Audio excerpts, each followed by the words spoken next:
সাকিব আল হাসান নাকি হামজা চৌধুরী, এই প্রশ্নে সাকিবের নামটা আপনাকে নিতেই হবে। সাকিব বিশ্বাস করতে শিখিয়েছেন মাছ ভাত খেয়েও বিশ্বসেরা হওয়া যায়। সাকিব বাংলাদেশের আলো বাতার গায়ে মেখে বড় হয়েছেন, দেশকে তুলে ধরেছেন বিশ্ব দরবারে। অন্যদিকে হামজার জন্ম ইংল্যান্ডে, তিনি সে দেশেই শৈশব কৈশোর পার করেছেন। বাংলাদেশের সাথে সম্পর্ক থাকলেও এদেশের ছোঁয়া এখনো তার গায়ে লাগেনি। সাকিব কেন এবং কিভাবে হামজা চৌধুরী থেকে এগিয়ে, সেই বিষয়গুলো জেনে নেওয়া যায়। 2019 সালের ক্রিকেট বিশ্বকাপের আগের কথা।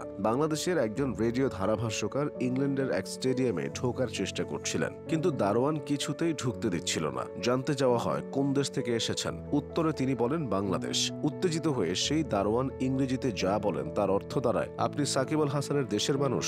শুধু ইংল্যান্ড নয়, বিশ্বের অন্যান্য প্রান্তেও বাংলাদেশের নামটা পৌঁছে গিয়েছে একজন সাকিবের মাধ্যমে। যে ব্যক্তি বাংলাদেশকে অন্য কোনোভাবে চিনত না, সেও সাকিবের মাধ্যমে লাল সবুজের এই দেশটার কথা শুনেছে। এদিক থেকে সাকিব যে কোনো বাংলাদেশি খেলোয়াড়ের চেয়ে সেরা। স্বাভাবিকভাবেই ইংলিশ প্রিমিয়ার লিগে খেলা হামজা চৌধুরীর নামে কেউ বাংলাদেশকে চিনবে না। বছরের পর বছর ধরে বৈশ্বিক ক্রীড়াঙ্গনে সাকিবের যে পরিচিতি তৈরি হয়েছে, সেটা 1 বা 2 বছরে অন্য কেউ দখল করতে পারবে না। পরিচিতির পর সেরার মানদণ্ডে দ্বিতীয় বিষয়টা হলো জনপ্রিয়তা। সাকিবের মতো জনপ্রিয় খেলোয়াড় বাংলাদেশ তার জন্মলগ্ন থেকে পায়নি। তরুণ থেকে বৃদ্ধ, যুবক থেকে যুবতী, সব শ্রেণীর লোকই তার ভক্ত। সাকিব মাঠে থাকা মানে বাইরের টিকিটের জন্য হুড়োহুড়ি লেগে যাওয়া। ক্যারিয়ারে বিভিন্ন বিতর্কের জন্ম দিলেও সাকিবের গ্রহণযোগ্যতা অন্য পর্যায়ের। বিকেএসপিতে হাজার হাজার শিশু জড়ো হয়ে সাকিবের খেলা দেখে। প্রত্যন্ত অঞ্চলের বাচ্চাদের মধ্যেও সাকিবের জনপ্রিয়তা তুঙ্গে। বিজ্ঞাপনের গানের ভাষায় বললে তিনি আসলেই বাংলাদেশের জান। এমন জনপ্রিয়তা হামজা চৌধুরী কখনো পাবেন কিনা সেটা ভাবার বিষয়। হামজার থেকে সাকিবের সেরা হওয়ার পরের কারণটা অর্জন। ক্রিকেট ইতিহাসে টেস্ট, ওয়ানডে ও টি-20 3 ধরনের ক্রিকেটে একই সময়ে 1 নম্বরে থাকা একমাত্র ক্রিকেটার সাকিব।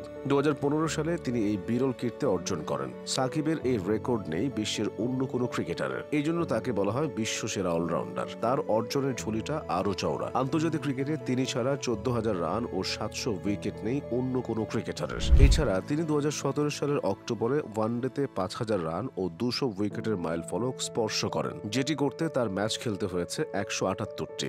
এত দ্রুত এই রেকর্ড অন্য কেউ করতে পারেনি। সাকিব টেস্ট ইতিহাসে 3 জন অলরাউন্ডারদের একজন, যিনি কিনা একই ম্যাচে সেঞ্চুরি আর 10 উইকেট নিয়েছেন। বিশ্বকাপের মঞ্চে 600-র বেশি রান আর 10 উইকেটের বিরল রেকর্ড তো আছেই। জাতীয় দলের পাশাপাশি ফ্র্যাঞ্চাইজি ক্রিকেট খেলতে বিশ্বে প্রায় সব প্রান্তেই সাকিবের পা পড়েছে।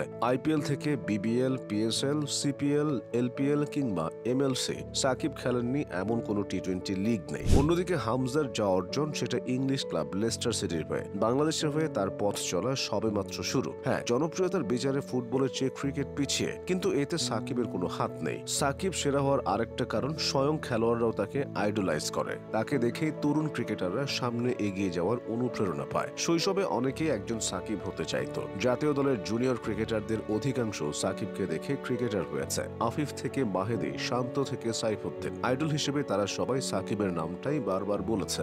শুধু ক্রিকেট নয়, দেশের ক্রীড়াঙ্গনে এইরকম ইতিবাচক প্রভাব রাখতে পারেনি অন্য কেউ। হামজা চৌধুরীকে এ পর্যায়ে বা এর ধারে কাছে আসতে হলেও বহু কাঠখোট্টা পোড়াতে হবে। সব মিলিয়ে তুলনামূলক পার্থক্যে হামজার থেকে সাকিবকে এগিয়ে রাখতে হবে।